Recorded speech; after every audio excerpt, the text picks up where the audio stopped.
Acrylic paints are a ton of fun to play with, but did you know that not all paints are created equal? As cray-cray as that sounds, knowing how to handle your various types of acrylic paint can give you a leg up on your painting experience and gives you plenty of awareness the next time you're out buying more paint. So why is knowing how to read a paint label so important? I know in the beginning just getting a tube of acrylic paint seems daunting enough, let alone understanding all the mysterious markings on its person. But understanding your paint and the ingredients that make up that pigment can improve your paintings and save you lots of headaches in the long run. This includes knowing which brands give you the best paint for your money, which paints will give you the right brush effects, and even how to expertly replace your favorite paint tube without compromising on quality or color. Knowing your paints inside and out will give you the ability to easily discern and choose the right type of acrylics you want for your upcoming projects. So now that we've got that covered, what exactly is acrylic paint? Acrylic paint is a fast-drying paint made of pigments, aka color, suspended in acrylic polymer emulsion. They are soluble when wet, but can become water-resistant when dried, giving you lots of various layering advantages in your paintings. And depending on the paints and the paint ingredients you choose, you can get different results, for better or for worse. There's so much paint here, how am I supposed to choose? So in this video, I go over how to read the paint tube label, understand the ingredients, and how to choose the correct paint for your project. Plus, to help package up everything we discussed in this video, you can download my free paint tube label cheat sheet. In it, I go over all the standard paint labels and what they mean so you can use them for reference when buying more paint. You can check that out in the description below. So with that being said, let's get down to it. Yeah, I actually went ahead and grabbed my Liquitex Heavy Body Professional paint. Reason why was because it actually does have almost all of the labels that I wanted to demonstrate for you all here. Now, I do want to let you guys know that when it comes to labels, every brand has their own different labelings, but even though they may be slightly different, they all follow the same standard for labeling. It's just going to be placed differently on the tube itself, so you just have to go look for them. But these concepts I'm going to show you are all the same pretty much throughout the majority of paint tubes. First things first to look out for on a label is the actual paint type. Really what I'm just talking about is the paint viscosity, basically how dense the paint itself is. And there's three different types of paint densities that you'll typically encounter.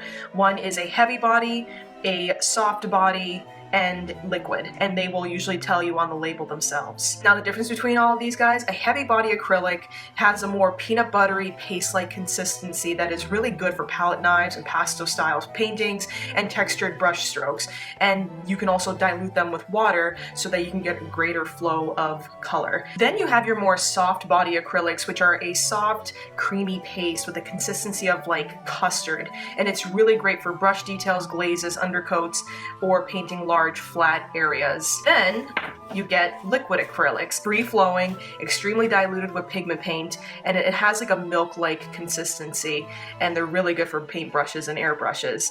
And you can tell that it's a liquid because it makes drops when you are dipping into it. So in this case here, this is a heavy body paint, so I got that peanut buttery consistency. And then of course, you're gonna have the actual brand name of the paint label right on top here. And then you're going to get the paint name itself. So right here, have it listed as ultramarine blue green shade. You're going to see the color swatch itself. Now, you've seen me in different videos talk about this all the time, but I always recommend doing a color swatch test just to make sure that the color that you see on the tube itself matches the color that you see on the paper. I always recommend that no matter what acrylics that you are using, because typically acrylics will dry darker than what is shown on the tube itself. And then next on the paint label, you're going to see markings of the size of the paint tube itself. So in this case, this is a 22 milliliter or a 0.74 fluid ounce tube. And then if we were to turn this over, first is light fastness. You've seen me talk about this in several videos before, but light fastness really just talks about the resistance for paint color to fade over time. So most paint labels follows an ASTM standard, goes typically from the value of 1, meaning that paint colors last for over hundreds of years, to 3, which means that your paint color lasts about 15 to 50 years. And in this case here, the number is 1 for this particular type of paint, which means that this color will last you hundreds of years. And for example, when it comes to light permanence for Arteza, they also have a different way of showing it. They do it by plus signs, but still they follow the numbering standard of ASTM. As you can see here, they have 3 plus signs, which indicates that this is ASTM 3 standard for light life permanence, which means that it will last about 15 to 50 years. The next label to look out for is the transparency and opacity label. And usually opacity just indicates how opaque or transparent your paint is. And in some paint brands, they like to indicate transparency by the use of boxes. And there's 3 types of transparencies to look out for. A blank box represents a transparent paint. So if you were to put this over a black line, you can definitely see the black line over the paint that you laid down. And in this case here, I pulled out the red. You see a half-filled box, meaning this is semi-transparent, meaning that it has a bit of coverage, but you still will see some of the previous layers showing up underneath. And then in this black heavy body paint, this is totally filled in, which means that this is a totally opaque pigment. Whatever color or layer you placed before this one are pretty much going to get covered. Now, there are other paint manufacturers out there that do the opacity slightly different. For example, Golden Paints displays a black line on the front of their paint label, and they swatch the paint itself on top of the black line to show you just how opaque, transparent, or semi-transparent that paint is. So it's kind of more of a visual that you'll see. Next is pigment number. Now, paint is made of pigments, which gives it its unique color. Every pigment has a unique color index name, consisting of 2 letters and some numbers. The first 2 letters stand for the color family itself. So for example here, you see PB. P is just pigment, B means blue. Red is PR, yellow would be PY, green would be PG, etc. Next, after the color category, you have the actual number that follows it. So this number identifies the specific pigment. So for example here, we have PB29, which is ultramarine blue, and PB15, it would actually be phthalo blue. 2 different pigments with 2 different numbers. And so the reason why this is so important, you'll probably see this when you go shopping around. Let's say you run out of this particular paint and you want to get more, but maybe you don't want to spend as much money, or you want to go look for a different brand, whatever. You want to look not at the actual name of the paint itself, but rather what the pigment number is. When you know what the pigment number is and it matches, you'll know that you'll get pretty much the same exact color. Now we're going to go one more down to what we call the series. Now, a series is just an indicator of how expensive it is to produce a certain pigment.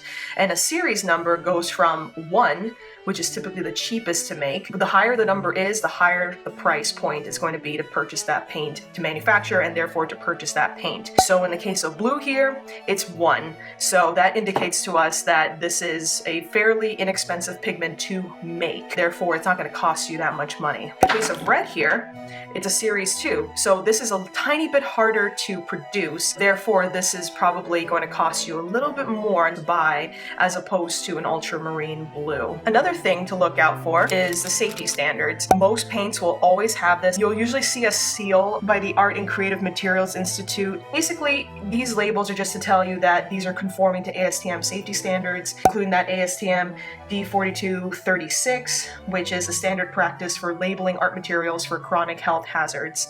So that's just something to keep in mind, something to be educated about when you are purchasing your paints. So now I want to go back and take a second and talk about pigment colors versus pigment hues. When you're considering your paint colors, you may also want to think about the color index number like we talked about. In some cases, if a paint color is not purely made from one pigment and is instead made up of a mix of pigment colors, that paint label would then be classified as a hue.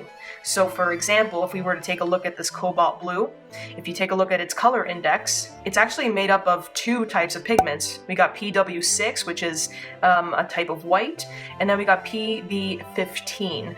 So we have 2 pure pigments that were put together to go ahead and make this particular color. Now with this company, Arteza, these are more cheap, affordable paints, so therefore they decided to just do a combination of these 2 pigments to get that cobalt blue that they're selling to us here. So therefore it's going to be a little cheaper to produce. Now, why is this a big deal? Well, this can make a big difference in the price of your paint, especially when you're looking to buy more cobalt blue, for example, but also in the mixing capabilities of that paint, which kind of goes back to good old color theory. So in order to understand muddy colors and how we get them, first we have to understand our good old color wheel. Most importantly, the primary colors, red, yellow, and blue. When these three colors are combined, they will in fact form dark, muddy colors. The more pigments that are introduced into a mix, the more likely the colors return into mud or become muddier. Arteza's cobalt blue, I run that risk just a little bit. But there are other companies that do make cobalt blue that's made from the pure pigment,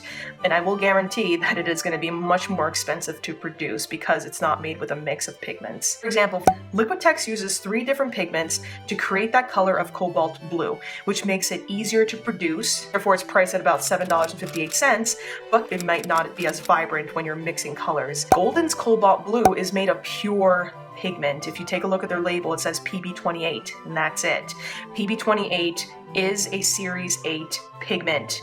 And we already talked about when it comes to series, the higher the number, the more expensive it is to produce, and therefore the more expensive it is for you to buy it. If you want to buy Golden Cobalt Blue, it is priced at $14.47 or $7.24 per fluid ounce, which is almost 7 times more than Liquitex's Cobalt Blue hue. However, if you were to mix with the Golden Cobalt Blue, you will get the most vibrant mixes because it is only using 1 pigment. So if you want to get the most vibrant color out of your painting, consider finding a paint that is as close to pure pigment as possible, which means you may need to find another brand for that particular color that you're looking for, especially if you are using that color a lot.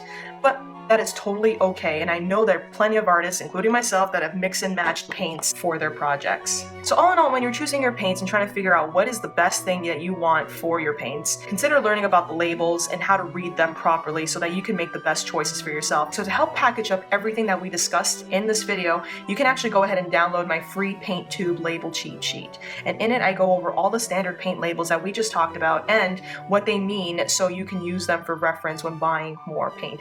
So I will include that in the description below or up in the card somewhere around here. So be sure to check that out. And there we have it, Queen Bees. I hope you found this video helpful, enjoyable, and that you were just a bit more knowledgeable of how you can go and determine the right types of paints for your next paint project. If you enjoyed this video, please be sure to give it a like and to subscribe to my channel. Hit that like button, you know what to do, so that you can see more videos like this from me to you in the future. And like I've mentioned before, you can go ahead and download my free paint tube label reading guide in the description below or up in the card right around here somewhere, so that you have a quick and easy go-to to look to and refer to when you're out looking for the right types of paints for your next project. And remember to love yourselves and always have fun with your art. I'll see you all next time. Bye!